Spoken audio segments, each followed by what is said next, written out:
What's up, everybody? Welcome back to the Pack a Day podcast. I'm your host, Andy Herman. You can follow me on Twitter at Andy Herman NFL. Yes, I still have the cold. I apologize, but we're fighting through it. And I got to tell you, it makes it a little bit easier to fight through everything coming off a Packers victory. We've got actual winning film to go over. So I'm excited to chat through that, all my observations and grades for the week. Before we get there, a couple news and notes from Monday. First of all, Packers hire former Lions defensive backs coach Aubrey Pleasant. If you remember, right before Packers took on the Lions fired their defensive backs coach, and he had a relationship prior with Matt LaFleur. Matt LaFleur decided to bring him on not as a defensive backs coach or even as a defensive consultant, but actually brought him on as an offensive consultant. And in general, I like these type of moves. I think it makes a lot of sense. When you have a lot of offensive minds in one room, sometimes you lean on all of the different offensive philosophies and kind of forget what teams are trying to do against you defensively. So having a voice in the room that has a very defensive mindset that can help out your offensive side of the ball. Same thing if you hire some sort of offensive consultant for the defensive side. I generally love those type of moves.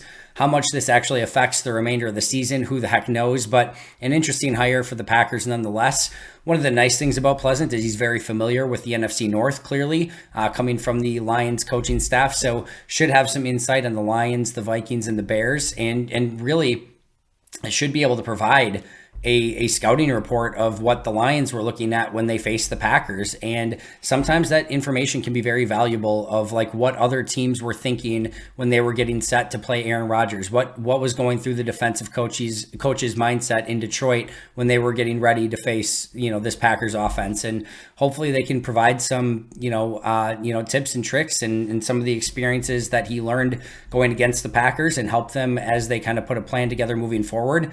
I don't know how much we can say that it helped this past week, but apparently he was on staff prior to this game against the Cowboys. And hey, Packers had one of their best games offensively, they're easily their best game offensively of the season. So definitely not putting that on Aubrey Pleasant, but an interesting hire nonetheless for the Packers.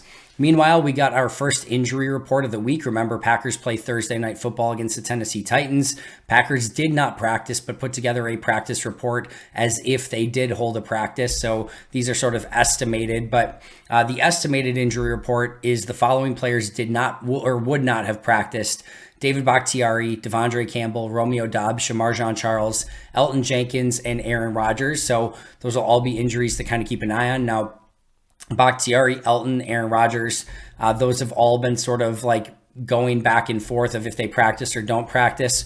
This will be really interesting to see how they handle Bakhtiari and Jenkins on a short week, and if it's something that Bakhtiari can get through after playing a full game against the Cowboys this past week. So that'll be very interesting to see how they handle both of those injuries and to see if both those guys are able to go.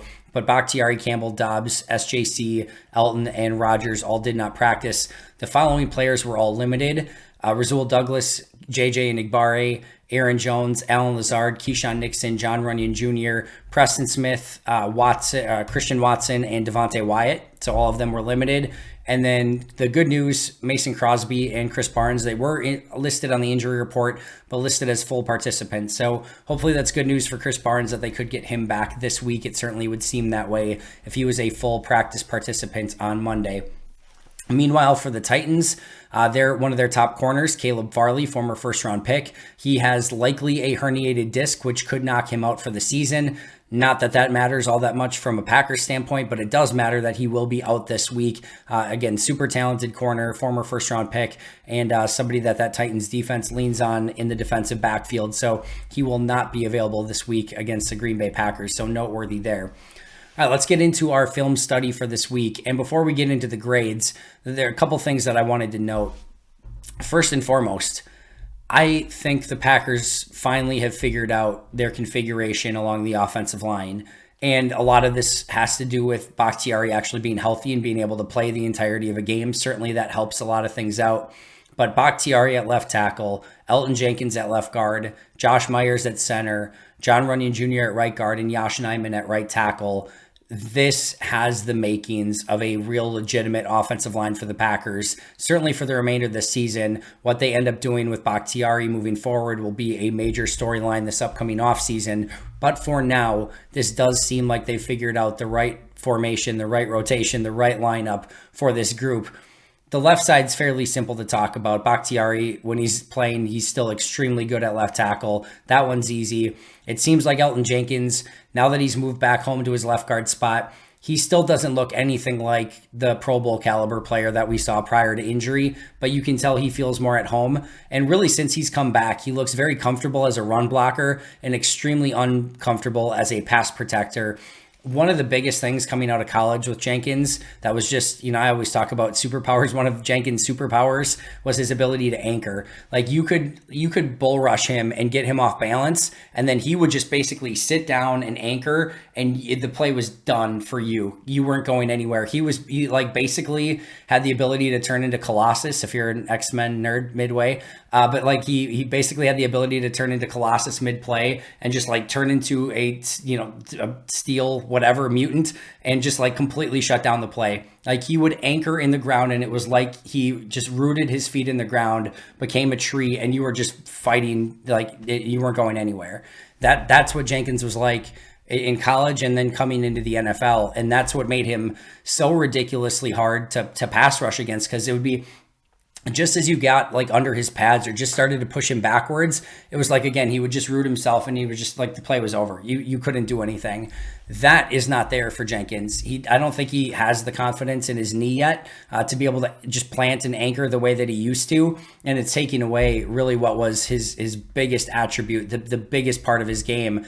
And you can just tell he's not as comfortable planting on it. So that's been a big issue for him. He allowed a big pressure this game. I think PFF had 3 pressures called on him. The big one was the one that resulted in the sack. And again, you can just tell he's uncomfortable in pass pro, and he's doing very well in run blocking. So there's some good and some bad, but he looks much more comfortable at left guard than he did at right tackle. So that's a step in the right direction. Josh Myers is still incredibly frustrating because every single game, again, I could put together a highlight clip of 5 to 10 plays that make him look like the best center in football. And I could put together another low light clip of 5 to 10 plays that make you look like, why is this guy on the field? Like, Jake Hansen 2.0. So that's what's so frustrating is you get some really good stuff, you get some really bad stuff, you get some stuff in the middle, and you're just dying to see that consistency. But still, they don't have a better option. They could look eventually at going to a Zach Tom. I don't think we're there yet with Myers. I think he still has far too much upside, and he's playing well enough that you keep him in the lineup. But he's maybe the one that, at least for the time being, is most frustrating. And then at right guard, John Runyon Jr., when he was at left guard this season, it was like he was on cruise control. It was like I was waiting for him to kind of wake up, because he played really well, is probably a tad aggressive a season ago, but he played well. He played good, and he was really, a starting caliber left guard for them the entirety of last season. This year, he was, I would say, below average at times. And I know he hasn't allowed sacks, and that's been something that's been a huge part of his game, specifically this season. But he was like I said, it was almost like he was on autopilot. The switch to right guard seems to have woken him up. He was really, really good this week, and he almost looks more natural at right guard, which is interesting. And like I said, it almost made him, I think, focus a little bit more on his fundamentals and his technique, because he switched sides, and again, he had to think a little bit more. But he actually looks better at right guard now than he did at left guard earlier this season. Looks more like what he looked like a season ago. And then Yashin, and I've said this before, and you are more than welcome to disagree with me, but everyone, when Yash was at left tackle last year and this year, everyone's like, man, Yash is really good at left tackle. He's a starting caliber left tackle. And me the entire time was going, whoa. Like, he's fine. He's a really nice swing tackle, but I'm not ready to call him, like a starting caliber tackle. Or maybe more importantly, he was a player that you weren't losing because of, but you weren't winning because of at left tackle. And there's a distinction there. And listen, finding guys at left tackle that you're not losing because of is or even whether that's a swing tackle or whatever, that is very valuable. So don't get me wrong. I'm not saying he was a bad player, but I didn't have him as a true, starting winning caliber left tackle. Ever since he's moved to right tackle, That guy has looked totally different, in my opinion. He looks like a legit starter at right tackle, which is shocking because Green Bay seemed very hesitant to move him to right tackle. I'm sure part of that was due to Bakhtiari's injury, but a lot of it seemed like they didn't feel like he had a comfort level at right tackle. He looks more comfortable at right tackle. If you're just a guy, if you are somebody that is just a swing tackle filling in here and there, you do not shut down Micah Parsons on plays. Josh Nijman had a couple plays on tape where he shut down Micah Parsons one-on-one. He is playing very good football. He looks like a legitimate starting right tackle and somebody that can own that spot for the foreseeable future. Maybe one of the most exciting things that's come out of these past few weeks since he's moved to that right tackle position. So still very, very early in his time at right tackle, and I'm not willing to make any long-term conclusions based on a short time frame so far. But early returns on Yash at right tackle have been incredibly promising. And again, overall, Bakhtiari, Jenkins, Myers, John Runyon Jr., Yash Nijman left to right looks like the best version of this offensive line and something that can win with moving forward. That was probably my biggest takeaway from the tape this week. The other one, and of course we'll talk about it when we get to the grades as well, is Christian Watson. And what I want to talk about him, we know he has speed, right? And we know he can win down the field. A few things stood out in this game. It's one thing to have speed, and I've talked about this in the past. The difference between MVS and Christian Watson is MVS is track speed, Christian Watson is football speed. If you didn't know that before, you should know it now based on the tape from this last game. What he did in and out of his breaks is something that MVS didn't have the capabilities of doing. He just runs at a different, not necessarily speed, but a fluidity within that speed. Again, it's moving with football motion with that speed. MVS, 4.3 40, 4.2 40, whatever it is, right down a straight line, and he can run right by you. But you start getting into those out and ups and like having to cross the field and meander across, those were more disjointed, movements for MVS. He didn't have that just beautiful agility and beautiful football skill within that speed. Christian Watson's ability to move in and out of breaks at the same speed and run at corners. And that was something that was in the scouting report, even that I did here on YouTube when before he got drafted. That is something that you see, and you saw it very, very clearly in this game. So if you had any question about it, that question should be answered. This is not just a track speed guy. This is a football speed guy.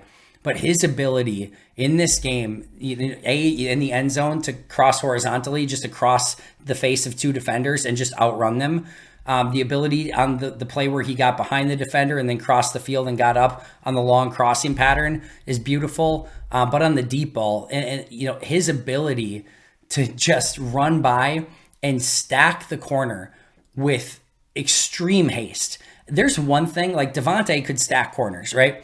Devontae could, maneuver his way to get on top of the corner and then stack them and separate at the end, or, late hands, do all the things that he was so great at.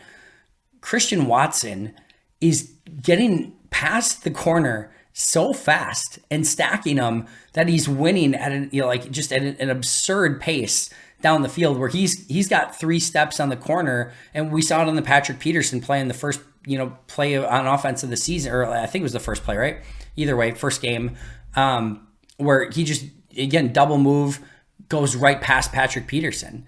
Like, this is a rare dude that is only going to get better. And as great as the 3 touchdowns were, I talked about it a little bit yesterday, his play where he came, he made the sliding catch and the throw by Rodgers. I posted it on Twitter. Go check out the throw. Rodgers contorts his body and throws it extreme sidearm around a defender, almost bends it back to Watson while also throwing it low so Watson doesn't get murdered by the guy sitting right in that zone. An unreal play by Rodgers, but a fantastic job of coming back, making a sliding catch, and converting a huge first down in that game from Rodgers and Watson. So, as I mentioned yesterday, not a finished product, has a lot of work to do. But the other thing with Watson, the third thing, is that you see him do a lot of the dirty work in the run game as well. This is a legitimate blocking wide receiver who is not afraid to get his hands dirty, and he will go and block the heck out of a play. So a lot of really fun stuff on tape from Christian Watson in this game. All right, that brings us to the grades for this week. Number 1 on offense, Aaron Rodgers, plus 2.9 grade. This was MVP level Aaron Rodgers. A couple negatives. We had one negative where he fumbled the ball and had a receiver open on the play. Probably should have stuck with it a little bit more. But either way, you can't fumble in that situation. And then he had probably one play where he missed up a progression on the play where Christian Watson, he threw a back shoulder to, and he and Watson were just not on the same page, and it fell incomplete. That play is drawn up. I don't know the progressions like clearly, right? I'm not in the huddle. I'm not in the offensive meeting room. But when you have everything that's set up on the play so that Allen Lazard will come open on a crossing route, when two guys are basically running dummy routes just so Allen Lazard can come wide open on a play, and it works, and Allen Lazard comes wide open on a play, that's probably where the design of the play was supposed to go. He decides to take a one-on-one shot on a back shoulder with Christian Watson, somebody he hasn't always been on the same page with, rather than going through the right progression and hitting Allen Lazard on the play. Those were about the only two real negatives in this game. Everything else was a glowing positive. I mean, he threw the ball phenomenally all game long. Even the incompletions, the two drops to Watson, as well as the deep ball to Watson that Watson kind of gave up on, or at least didn't know where the ball was. All of those were beautifully thrown balls as well.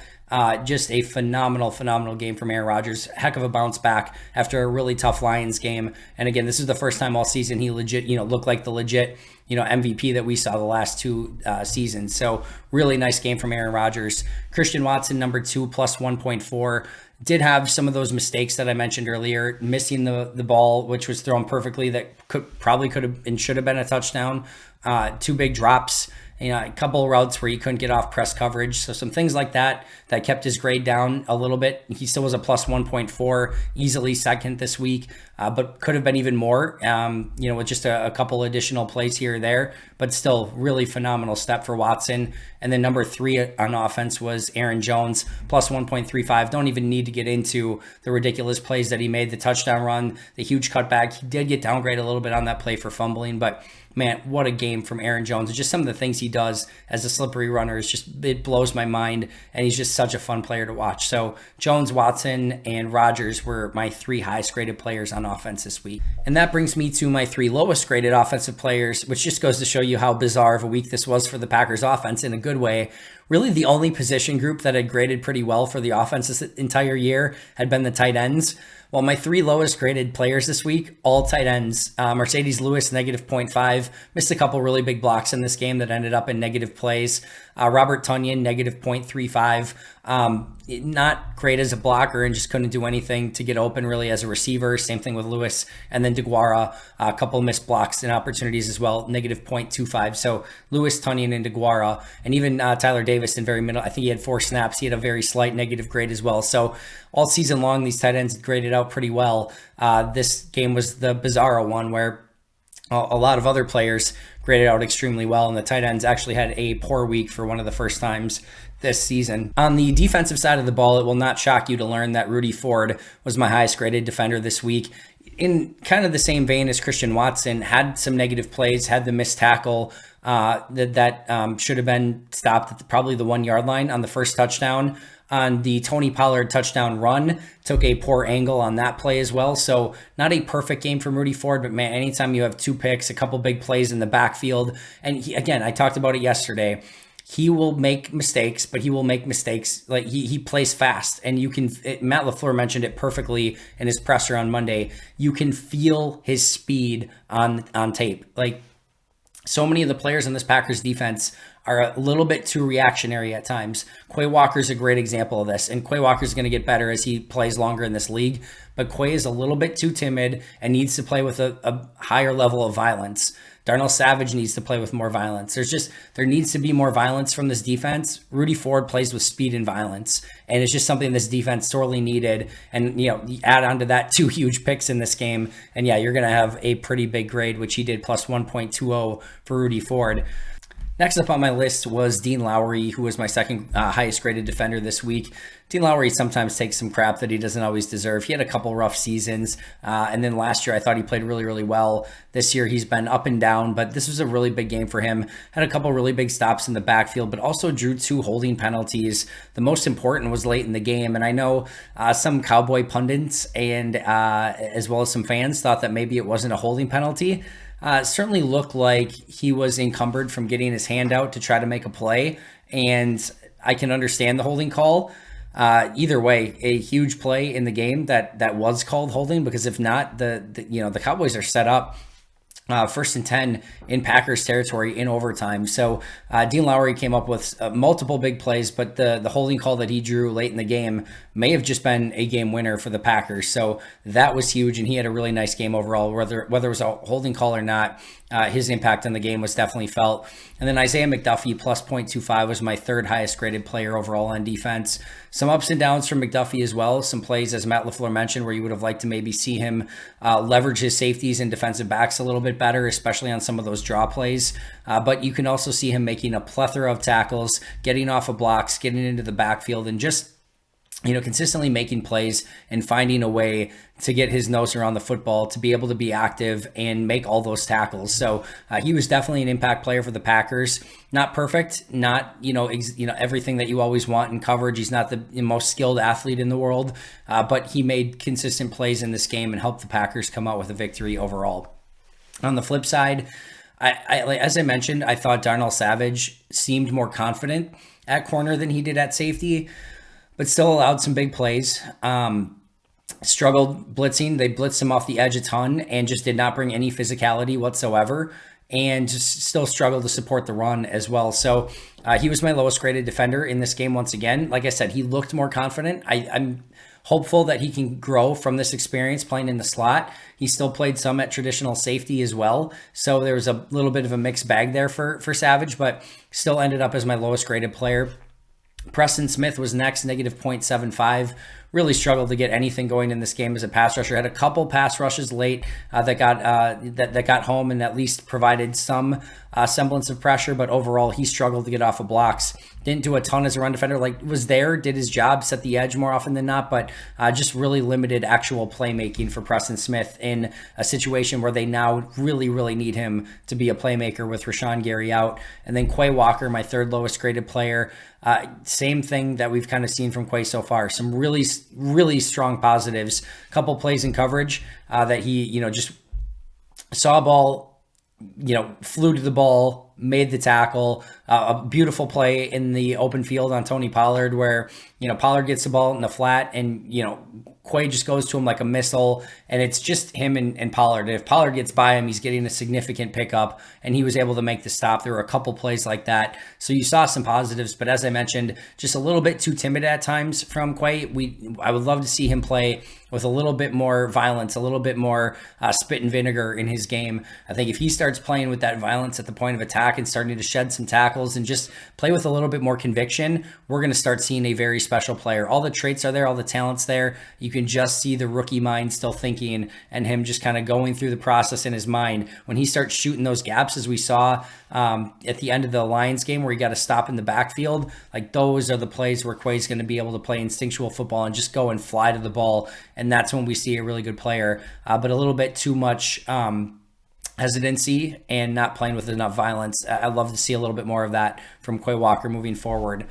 So again, highest graded players, Rodgers, Watson, Jones. Lowest on offense, Lewis, Tunyon, DeGuara. Highest on defense, Ford, Lowry, and McDuffie. Lowest on defense, Savage, Preston, and Quay. I think the last thing I'll end with here, defensively, there's basically been 3 good players for the Packers this season, which has been an issue. Those 3 players who have graded in the positive, high in the positive at least, Rashawn Gary plus 4.4, Kenny Clark plus 4.15, and Rudy Ford plus 2.25. Jair's been fine, plus 0.2, but basically more of a neutral level player.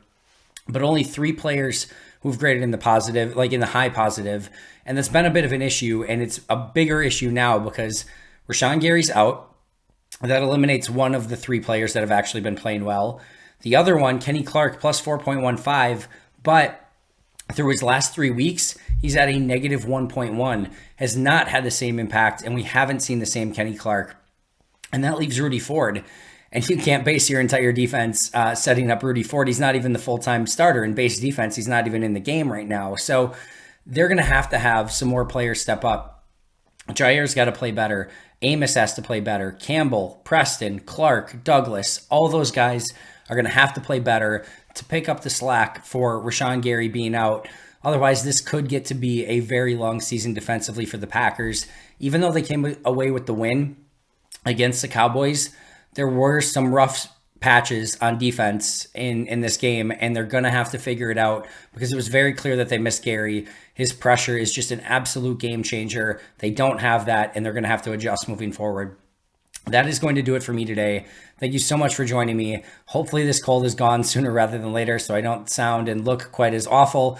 But like I said, it's not 24/7, but 365 days a year. We're never going to stop. So I'll be right back here tomorrow, no matter what. But until next time, and as always, go Pack Go.